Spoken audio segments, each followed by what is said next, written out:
Actually, I didn't read the thing. No, okay.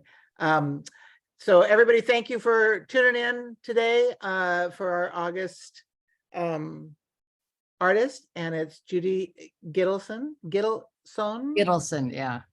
Is it? I think we misspelled it on our palette, but same sound, same word. Anyway,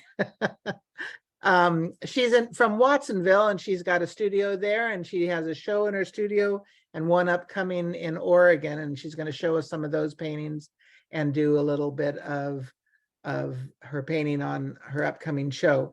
And we're excited to see what you do. And if you could tell us a little bit about also what you do in your studio teaching wise.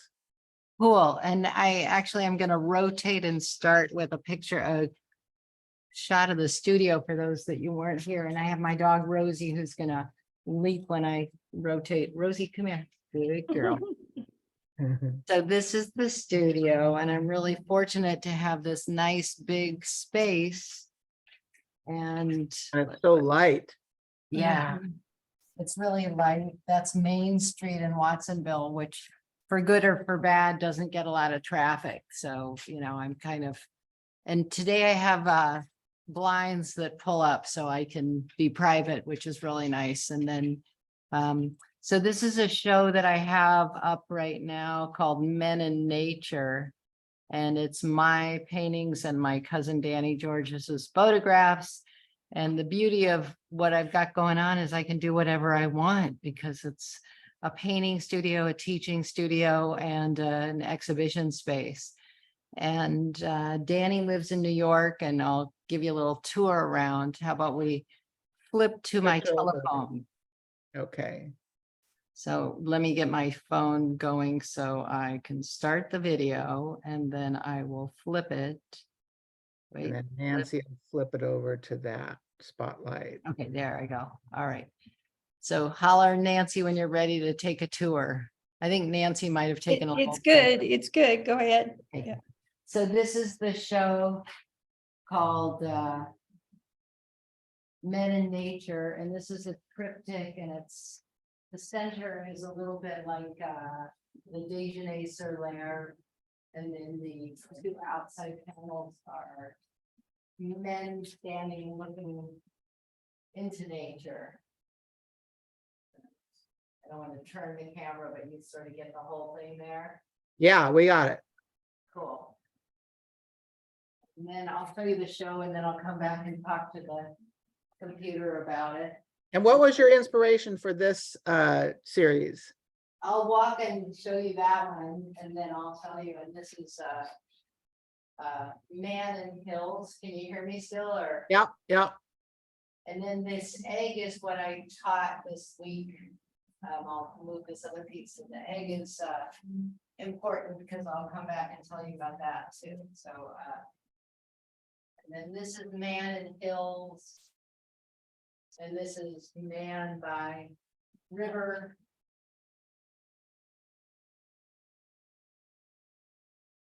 And then this is Danny's work.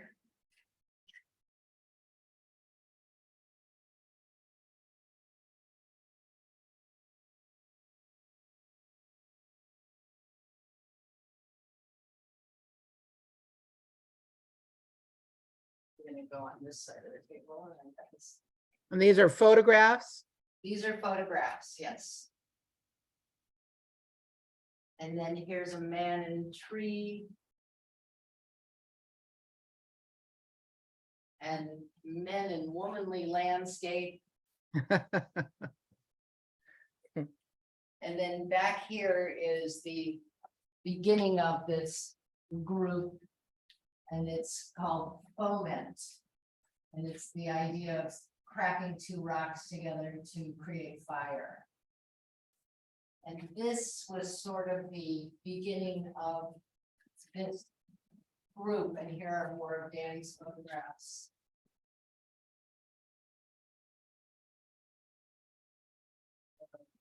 Photographs. And here's Rosie. And here's Danny's photograph.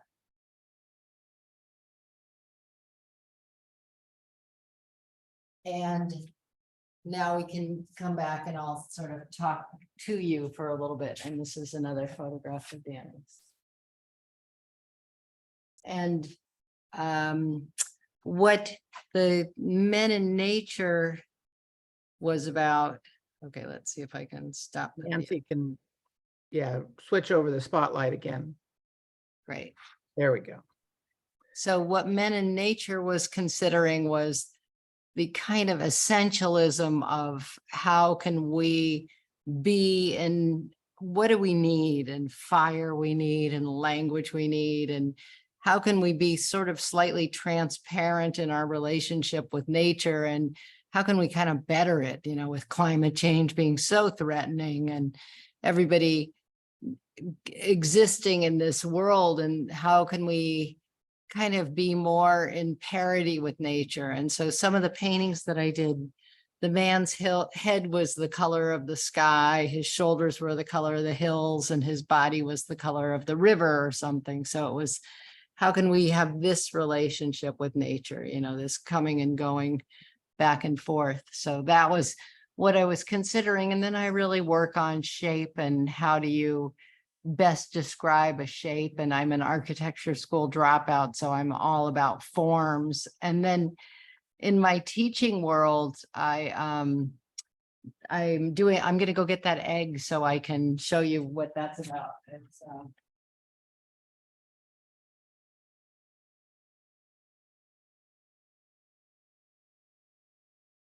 I have a Instagram and a website called Studio Judy G, and this is a painting of an egg, and I'm doing a series called Nurture Myself. And the series Nurture Myself is all about how do I take care of this, and treating myself like either a very small plant or a very tender something. And I teach every week to people with special needs and to teenagers right now, and then to individuals. And so I have one curriculum, one exercise each week. And this is what we did last week. And you can see on Instagram, the kids painting it. And I kind of go through, what do you, the light and dark, like turning lights off and seeing the light hitting it and the shadow, and how do you produce that? And then I also, in my teaching, I have a whole bunch of crackpot philosophy, I call it, where if you, last week when I was teaching this on Friday, I said, okay, think of a relative and a character trait that you remember about them and that you hold dear, or something that is of importance about why you're thinking of this person. And what that does is it takes you away, and then you think about them while you're painting this. And what that does is it takes us away from, oh, I'm solely responsible for the outcome of this image. And then by moving yourself aside, not only are you thinking about character traits of someone else, you're also can participate. And my single goal with teaching is to increase people's attention span and to take seriously the act of doing, and to give you enough framework so you really do and you really participate. And so by just a real simple shape, even though we can make it so dense and so complex, a real simple shape, oh, we can approach that. If I say, paint this square light blue, use white and blue, every single person's square will look different, but you'll all be painting theoretically. It's enough framework. If I say fill the square in with blue, that you'll be into it to mix those two colors and really painting. And so my efforts are, how much framework, what's the least amount of framework, and how do I encourage people to focus? So I have everyone in the room paint. I don't have any teachers or staff not painting. And then we do a series of prompts, and then we also do a routine. So that's kind of how I function as a teacher. And then when I am painting, I use those same principles, and I'll show you what I'm working on. I'm working on a series called, well, it depends. The title of the show is going to be called Birds Building Bridges. And there's a friend of mine in Portland, Leith, and she and I are painting and having this show together. And we're painting plates at the plate making place, where you go and you do clay and you Oh, right, paint. right, yeah. and we're doing birds and buildings and bridges. And then the big thing that's gonna can also be there is this piece that I'm working on called the Ghent altarpiece, or Adoration of a Mystic Lamb. And I'll show you all this. Oops, did I press a button somewhere? Nope, you're good. Okay. I will show you the picture of I'll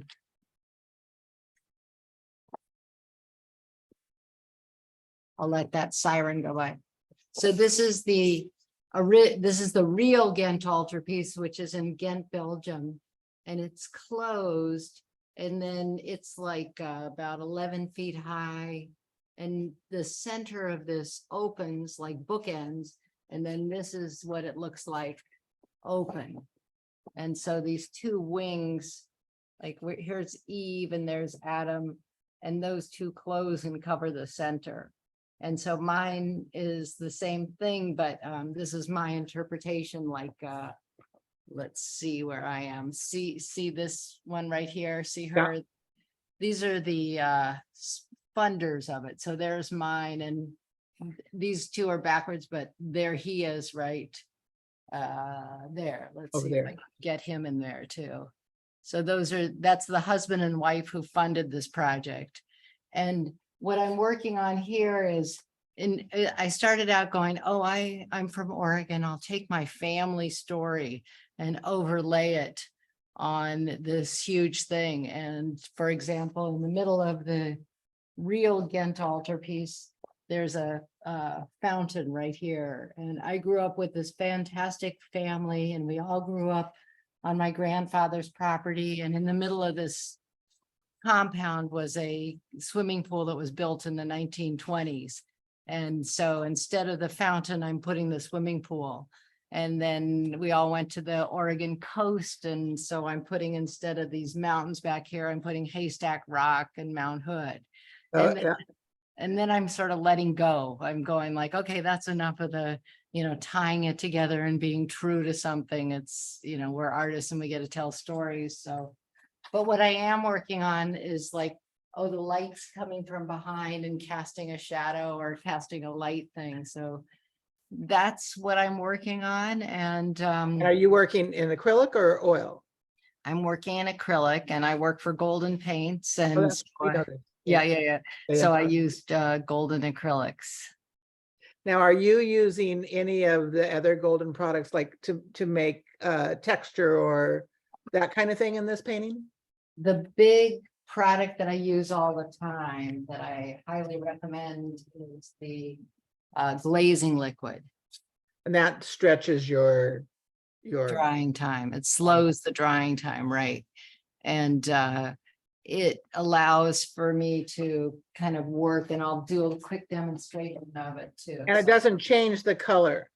No, So let's see if I can find some area. I'll just clean off my brush a little bit there, but see how there's I even had a little blue paint on my brush there. So I don't know if you can see the palette, but I've got white and glazing liquid, and I'll just go right on top. And so it gives me a long open time, a long workable time.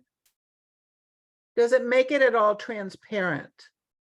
Well, it does, depending on how much glazing liquid you use, but the beauty is, and tell me if you can hear me okay. I can. Good. The beauty of it is that it keeps it moving. So I get sort of a slicker, finish rather than not so many, not drying so quickly. Right. Yeah. So it's not like if you thin down it with water where it would be less pigment.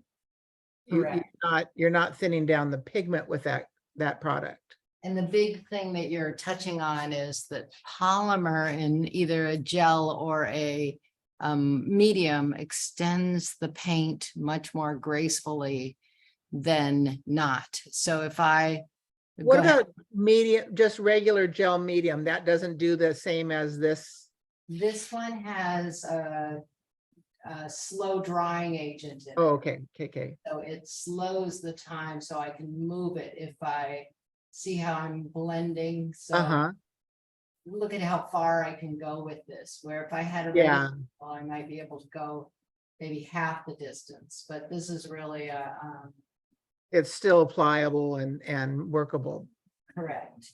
And everybody has their own appreciation of time and distance and opacity. And so everyone has to find their what soothes them or what supports their work. And this one really does me. So here I've got diarylide yellow on top of the brush. What yellow was that?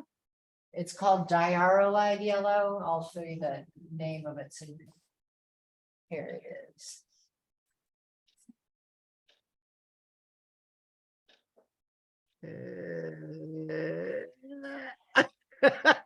DIA.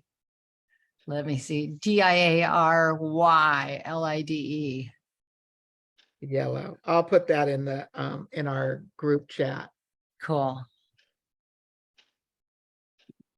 And these are all golden products. Right. And I'll show you the right here, I'm working with the heavy body, which comes in the tube, and then this is the fluid acrylic.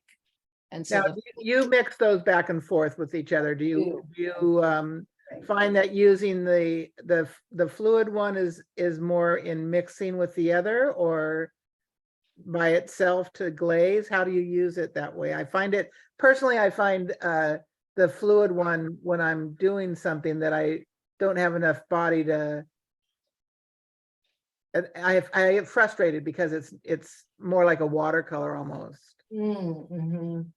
And you know, I just work with what I'm interested in doing, but both you're right that the heavy body has much more depth and heft and texture. And so Right. if you want to go to a more substantive surface, you would start with a heavy body. If you want to go to something flatter and smoother, less brushstroke, the fluids would be where you would start. And then you can augment them both with the gels and sort of go.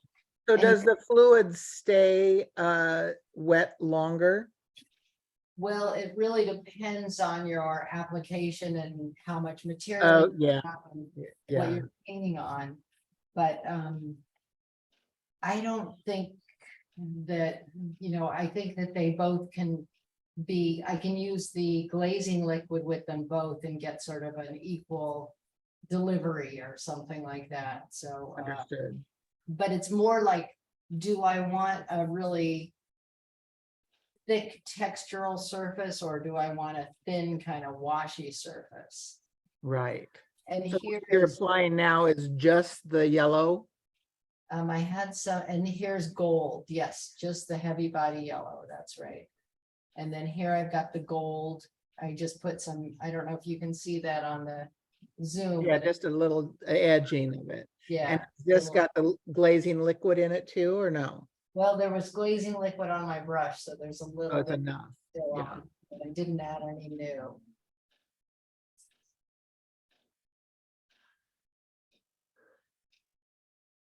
And then one thing that I do that I think is kind of unique is just, I don't know if it's,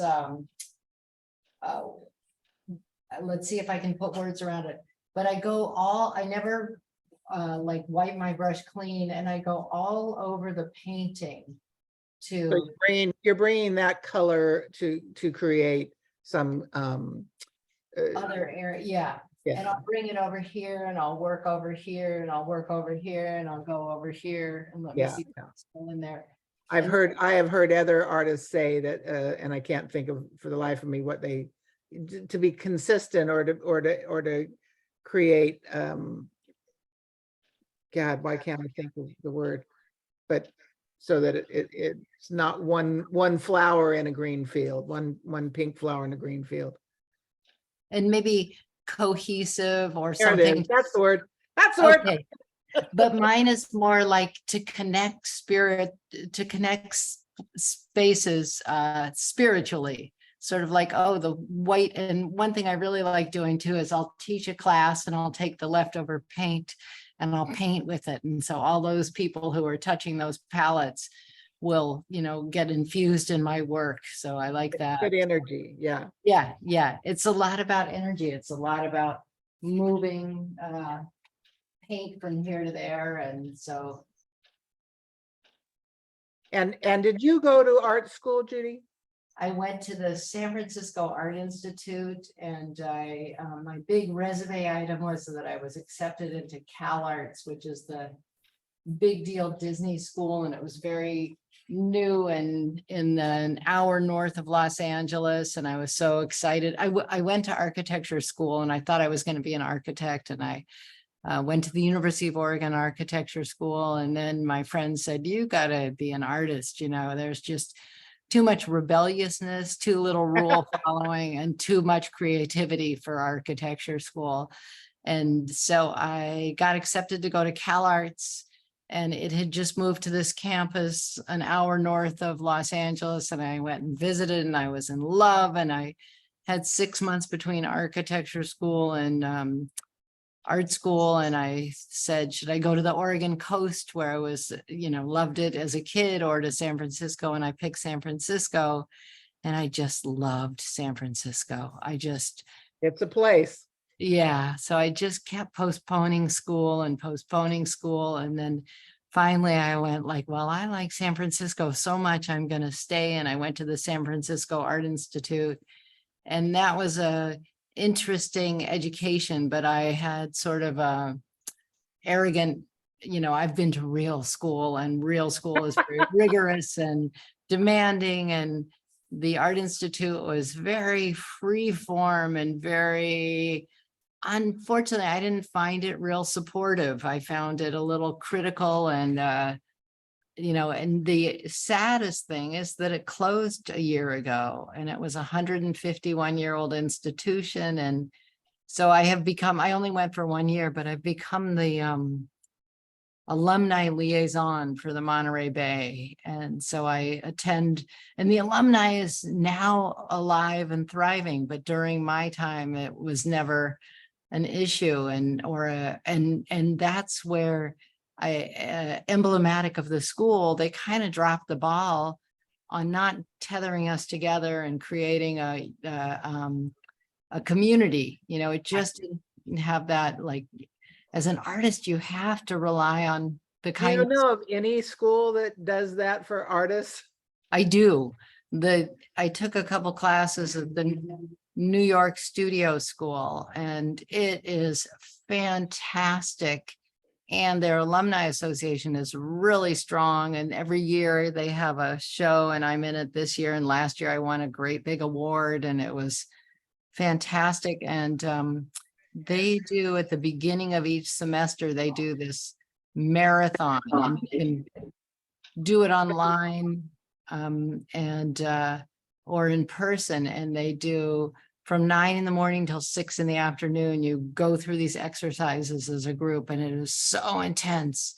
And then they start each semester with that, and students can take it, and external people. And it's just a fantastic education. It's just really remarkable. Cool. Yeah. Very cool.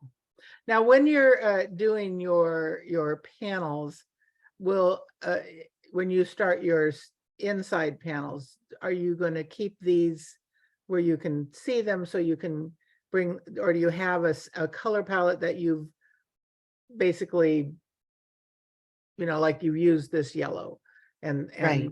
whatever blue? Do you have like a smaller palette that you use, or are you just kind of blow open your windows and use whatever? Well, I kind of blow open my windows and use whatever, but the thing that I really like is, like, today I don't have black on my palette, and I'm like dying for black. Really? Yeah, and I refrain from certain colors, and then they create this like longing for that color. And then the next day I'll use that color and not something else. And it's a really interesting thing that I found. There are all these games that you play that keep you interested and frustrated and motivated and irritated. What is the exact recipe that keeps me going? And that's what I try to teach, is what framework, what restraint, what prompt, what push, what pull, what friction, what exchange, what communication, how much.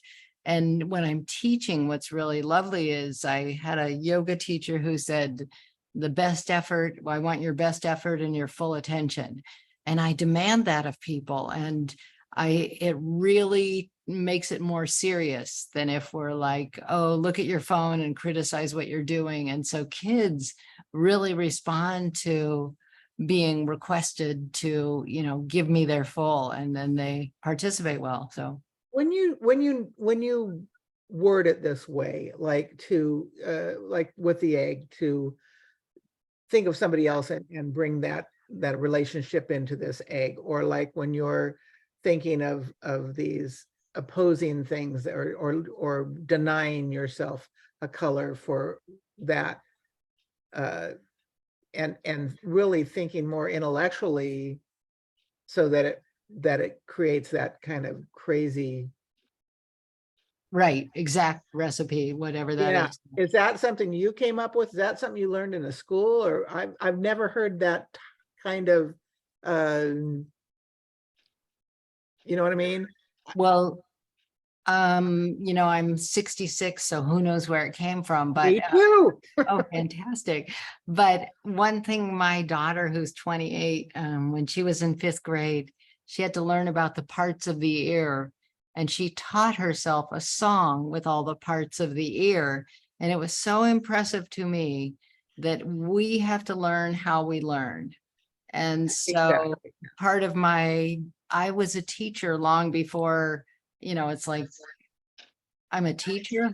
Who knew, that I could teach, and who knew that I was a teacher? And so I became a teacher, and I figured, well, I guess I'm a teacher to teach myself. So that was kind of what I gleaned is what I used. And I'm putting together a little book about crackpot philosophy, unlicensed and untrained, Like that. and art tips, because I've learned all these tips that work for me. And what I think that my job as an artist and an educator is to show people that they can create their own framework for what works for them.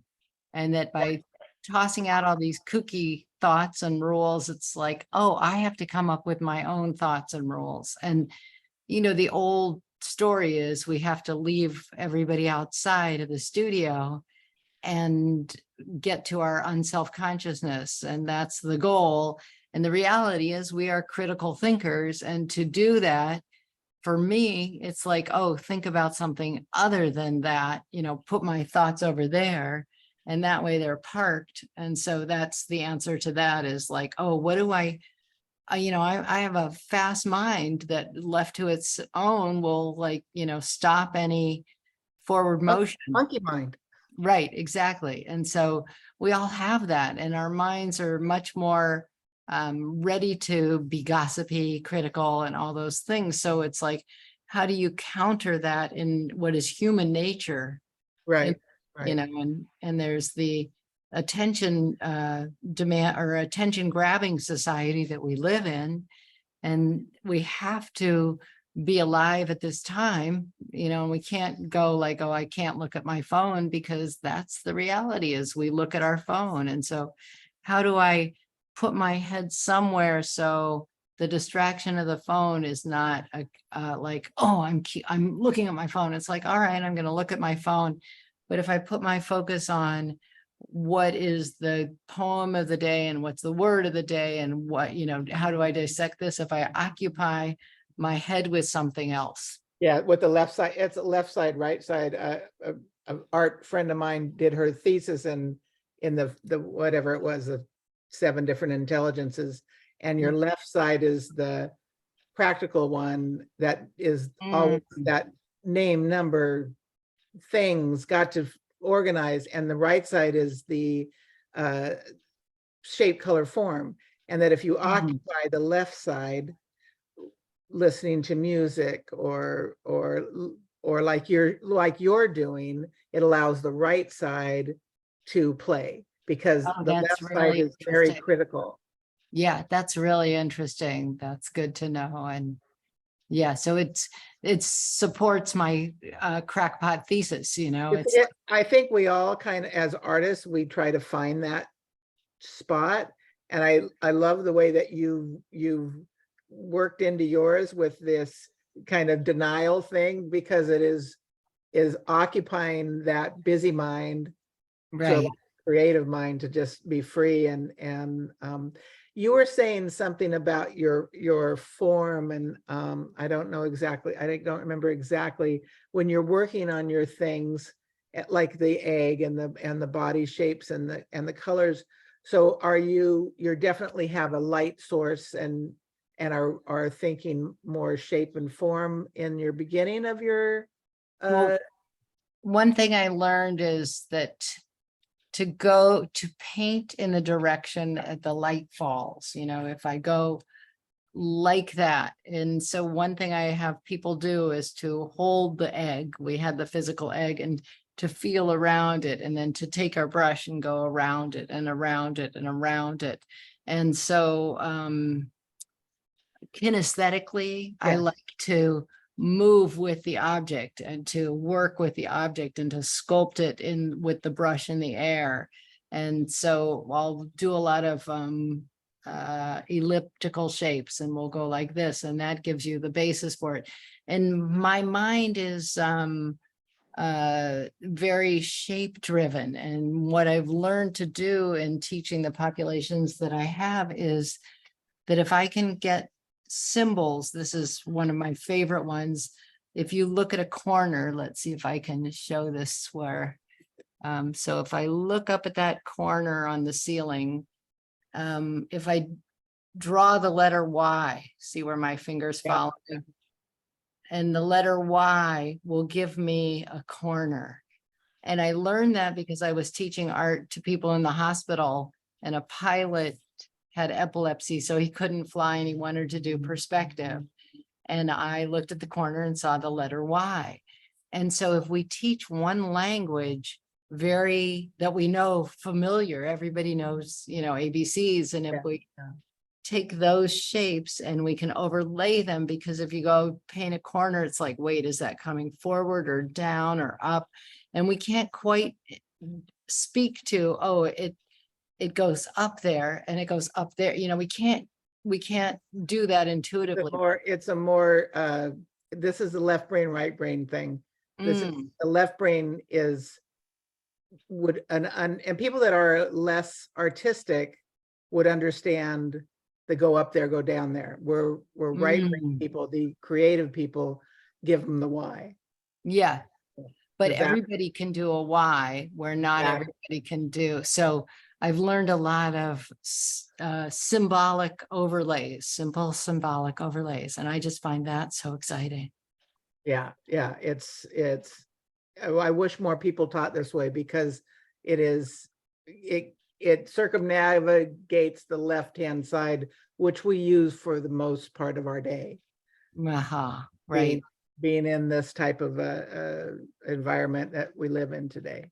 And it's And hard. what's fascinating about it is it's a portal in, and then once you do it, then you can go like, okay, so on the ellipse on the stools behind you, I can go, oh, okay, follow your finger around it, and we can do it before you, and then you get Exactly. more interested in understanding, where like if you get behind in a math class, you're lost. But Exactly. if you can get into it through a simple means, yeah, Yeah, this way it gives you tools that you can always have, that a circle, right. square, triangle, Y, a Mhm. diamond, simple shapes, and then work up to the complex. Mhm. I love that your layers, how many layers are when you are painting these things? Do you go back and simplify things or tighten them up, or what do you put down first? So I sort of draw shapes, and then I uh, let's see if I can get the word, then I shape them, then I fill them, then I sculpt them. So it's a little bit of drawing, a little bit of sculpting, a little bit of reworking. You And don't then- have a lot of tight drawings out down on your No, I start with paint. I start with paint. And then one thing that I think that I do is when I'm creating an area, I'll paint up to the line. I won't do a drawing of a line. I'll go like, okay, that's going up there and that's going there, so that there's an inner working of the weave. It's like, oh, they connect because they're next to one another, but not be, I'll find the lines by going like this. Do you do a preliminary drawing in the sketchbook or kind of work up an idea first? With this one, because it's such a project, I've been doing what I call maquettes. And so I have a whole smaller version of this that I've been working on, and maybe I'll finish that one. And then I did a painting on canvas, but I don't really do, I wish I did more drawing, but I just like to paint so much that I find that I just start painting, and I So, just, and that's people don't have to do drawing first. They don't have to be perfect drawers to paint. right, yeah. This one in the far back that has the man and then there's something below. Yeah. Is that part of this? So that's the beginning of Haystack Rock, yeah. So this is, I'll put together the other half of this panel. And so we're driving to Oregon, so it's got to fit in our car. So the back centerpiece is, this is the other half of the back centerpiece. So these will bolt together. Gotcha. And then the two that you're looking at up there will be the wings that will flip in the. So that bottom part is your beginning of that panel, that kind of just color blocking almost. Yeah, and that's sort of how I begin, and that's, remember where I said there was a fountain and it'll be a swimming pool on mine. Right. This is the swimming pool. Is that what you see? So this is where the swimming pool will be, and this is the Haystack Rock, and I'll show you the original, and that's that big centerpiece. So that part that I showed you is, there's the sort of goddess figure. There's that's this one right here. This is that one. This is that one. Yeah. So, and that's 4 feet across in mine, and then these are 2 feet across, so they'll close on that. Well, when you finish this, you'll have to send us a photograph so we can share. Oh, I'm so excited. I'm having so much fun painting it. Well, And and it's how like- many hours have you spent on this so far? How many do you think it'll take? Well, I probably have spent like, I don't know, 30, 50, 100 so far. And I just went to Los Angeles and had sort of 4 full days, or 3 or 4 full days painting it. So that was just, and then I'm just back, but I have the month of September to finish it, so it will be finished, Deadlines are great. Yeah, deadlines are good. Deadlines are fun, right? So, Hurry us along, that's for sure. but it's really fun to approach something where it's like a historical reference, and then I also get a, do what I want. And it's great. The phone and the computer are really helpful to see what you're working on, because, Get details, you mean? well, to see like on this guy right here, Yeah. see how the light is Uh-huh, falling. yeah. And it's like, oh, the light's coming from there, and see how this one, the light is there. So it's like, oh, there's something interesting happening, that the light is coming from the center back there, and they're both lit by something. And it's just, you get to tell these stories. And the thing that I teach also is and this is what I believe, is when we paint something, we transport people. And when Do we you have a story for each one that you're going to include in your show? Well, I was thinking about that, and originally I was going to do my family, and then I thought, oh, forget it, I'll just do this, and I was going to ascribe this person to this saint or this person to this body or this group, and now I'm just like painting them and just doing my best. It's like, all right, the family can find their way, but I don't have to be. The nice thing is that as an artist, you don't have to hold fast to, I'm not obligated to tell the truth anywhere. So, Right. They didn't ask you for something specific. right, there's proof is not needed. Yeah. Gotcha. So I Good. could, Did they ask for but this specific thing, or was that all you? Oh, so that's me. And my daughter is at Georgetown. And the nice story is at the beginning of the pandemic, I found my way on her campus one time to this great little meditation center. And then mid-pandemic, I found out that they were doing meditation online. And I got very into this meditation online with Georgetown and DC. And I'm in California, and I really enjoyed the group. And one speaker showed this painting.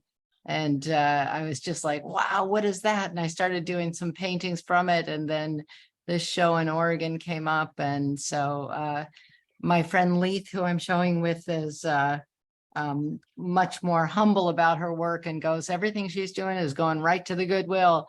And so she's doing a collage of this, like a 12-inch by 14-inch collage of this, of sort of cutouts of Barbie, and she's taping it together. And so the beginning of the press release that I'm writing is somewhere between a fine art museum and a garage sale. We're showing this work. And so it's really fun to have an artist buddy who, and she's visiting now too. So that's really nice. So. do you find that working with other people in the room creates a different kind of energy than being by yourself?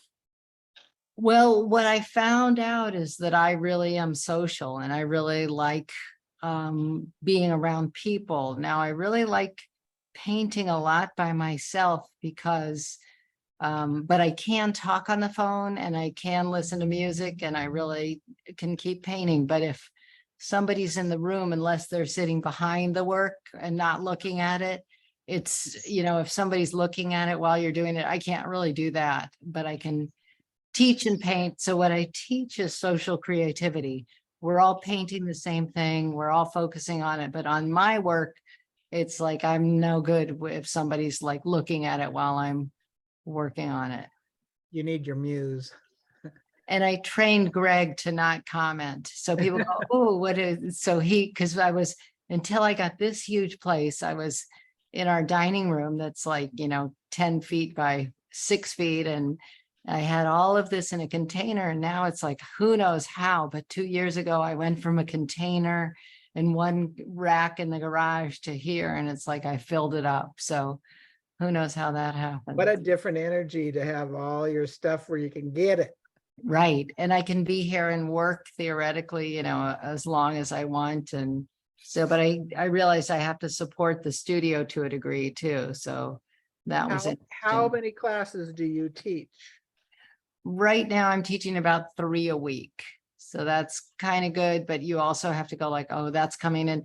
And I have a helper who comes 3 mornings a week for a couple hours. And, I feel like I want to be more in the art conversation. I want to be influencing and being talked about and selling. Selling has never been something I've been really good at. I've sold other people's work, and I've sold plenty of mine over my career, but not like to sustain a occupation. And people will go, well, is this your hobby? And I'm like, no, it is not my hobby. But, being able to sell artwork is It's really difficult. And I wish, I know that you should tune in. I'll tell you when they're doing it. Bob Burridge, who did a class for us in painting, he and his wife are from an advertising background. And in April 2024, they're going to teach their business of art, that how they how they do that. And there's a lot of online classes now and people, trying to teach and draw people in and get online and do that. But it's just not the same animal it was 10, 20 years ago, Yeah. where there was more galleries and people bought art, not copies. And And there are a million artists too. Yeah. So, there are just so many people and young, who has room in their house for an 8 foot by yeah, foot piece too. So, Yeah. but I cathedral paint big. ceilings. Yeah, And I like to paint big. So, yeah. but but I'm making a lot of efforts to sell online and to promote online and I like Watsonville too. I have a civic thread that I'm trying to get the passenger light rail here and trying to turn Watsonville into a interesting downtown. And, I'm certainly here for the duration. So I want to make it an interesting place. And it's a really interesting community and great nature. And so, I'm involved that way. I think that you have to, as an artist, be out there in more than just one venue, one static line kind of a thing. I know that we have Monterey Cultural, what is it, Monterey something. It's art community too, that they do a lot with children and Oh, shows and lectures and that kind of thing.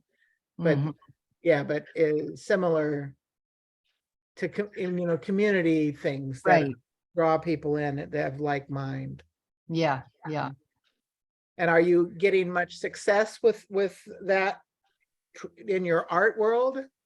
Well, yeah, because last year I got the gallery and they didn't allow galleries or art studios on Main Street. So I had to promote it and get it past the city council. And wow. And that was an interesting constraint or something where I had to gather all the people who had supported me thus far in my life to go like, hey, the city needs letters from you all. And so I sort of gathered all this energy. And then 6 months later, and my landlord was supportive of me during that time too. So that was good. But then I just did show after show after show after show.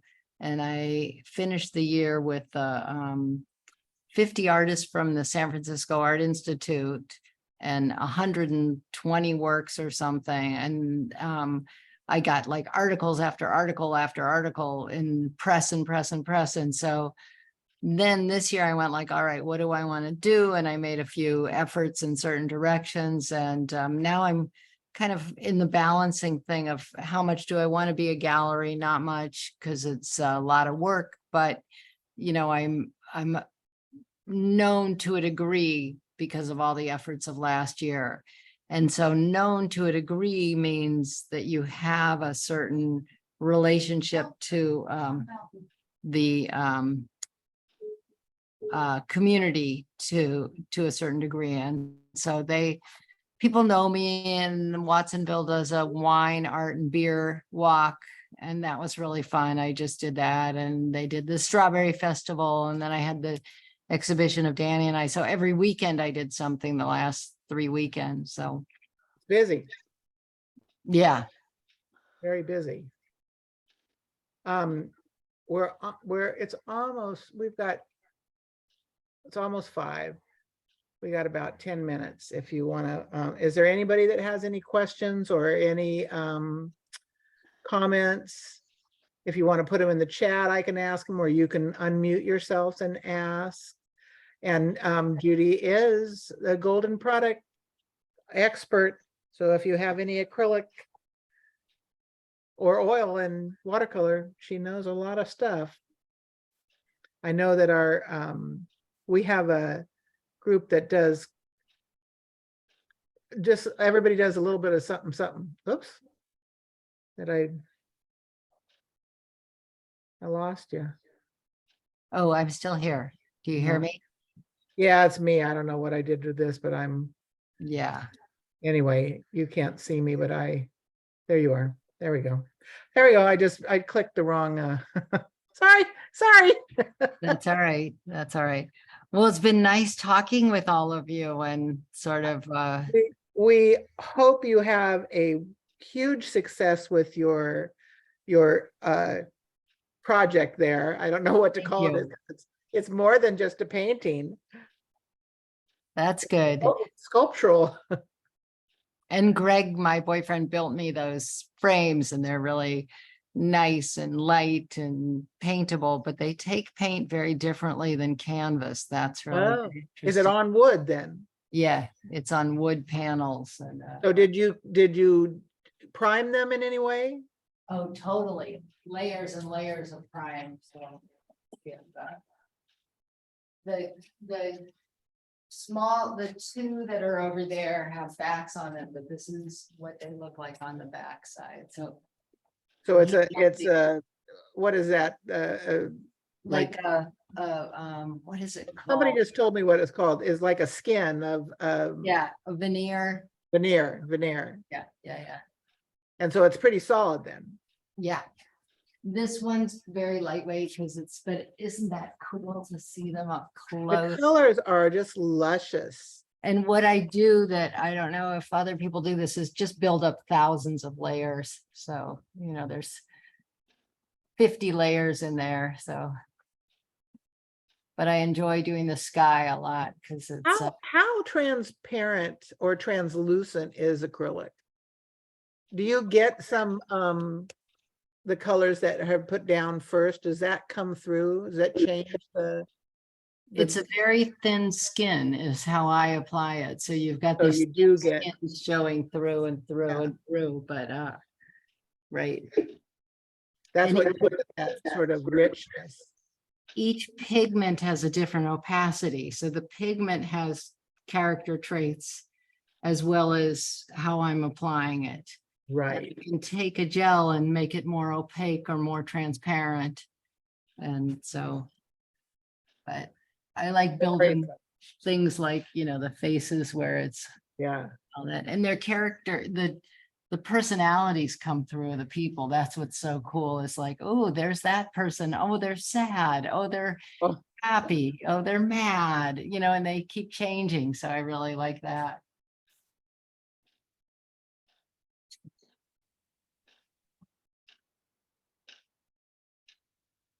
And someone somewhere said that painting is like a film that stops in interesting places. So, you go through this whole, for me, you go through this undulating development of the person and their cheekbones and their jaw and their posture and then you take the posture that you want. Right, and you go like, oh, this is how they are. Okay, I want this. What is the difference of that? So it's a real interesting. Yeah. meeting Very, of- very like posing them. Yeah. And Irene, meet did you them. say Yeah. something? You were muted. I didn't hear if you said, were talking to me. No? Yeah. Okay, sorry. Well, Judy, thank you so much for doing this for our group, and if you want to connect it to yours, it's on YouTube under our Oh, thing. great. If you want to send me a link, that would be terrific. It's just Central Coast Art Association on YouTube. And Okay. what I've done is you go there and then you can drag it and drop it right into your Okay, file. cool. So, well, thank you so much. And thank everybody for tuning in. And until next month, when who's next month? Let's see. We've got Judd Mercer, who is going to do gouache, which I'm looking forward to since I'm struggling with that one. All right.